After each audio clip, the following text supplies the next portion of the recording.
when in the course of human events it becomes necessary for one people to dissolve the political bands which have connected them with one another and to assume among the powers of the nation the separate and equal station to which the laws of nature and nature's God entitle them. First of all, there's an invocation here of the laws of nature and of nature's God. That's a reference to laws that are higher than the laws of Great Britain, that are higher than the British Parliament, that are higher than the British King. You're appealing to a higher authority, and I think that's really necessary to justify and legitimate what they're about to say and do. And then they say a decent respect to the opinions of mankind requires that they should declare the causes which impel them to separation. So they're going to explain to the world why they are separating. We hold these truths to be self-evident. This is a very typical Enlightenment concept. The self-evident truths are truths of nature, and by studying nature, a reasonable person can discover what is true. And one of these truths is that all men are created equal. This is the phrase that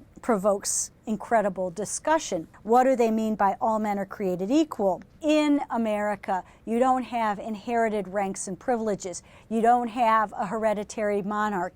All people in America are equal before the law, and I think that's the most fundamental meaning of equal that they're talking about here. They're endowed by their Creator with certain unalienable rights. So there are these God-given rights that reasonable people can find in nature. It was a very common political construct derived from John Locke's second treatise on government. All men are born free and equal. But you have to understand what equal meant in those terms. In a state of nature, men are equal. They have the equal right to give their consent to be governed. What's powerful about this statement is that it is so unqualified and so open to interpretations. John Locke talked about life, liberty, and property. There's a lot of discussion about why it was changed in the Declaration from property to pursuit of happiness. Property is obviously a much more restrictive term. It's confined to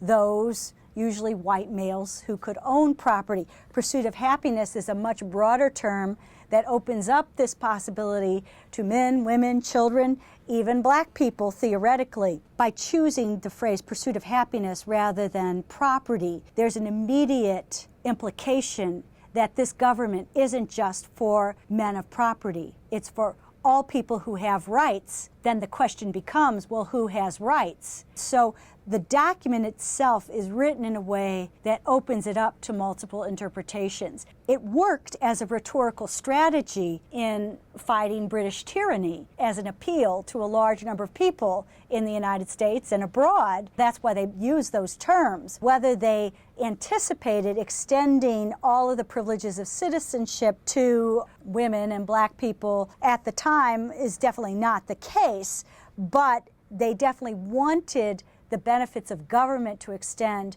beyond those who owned property.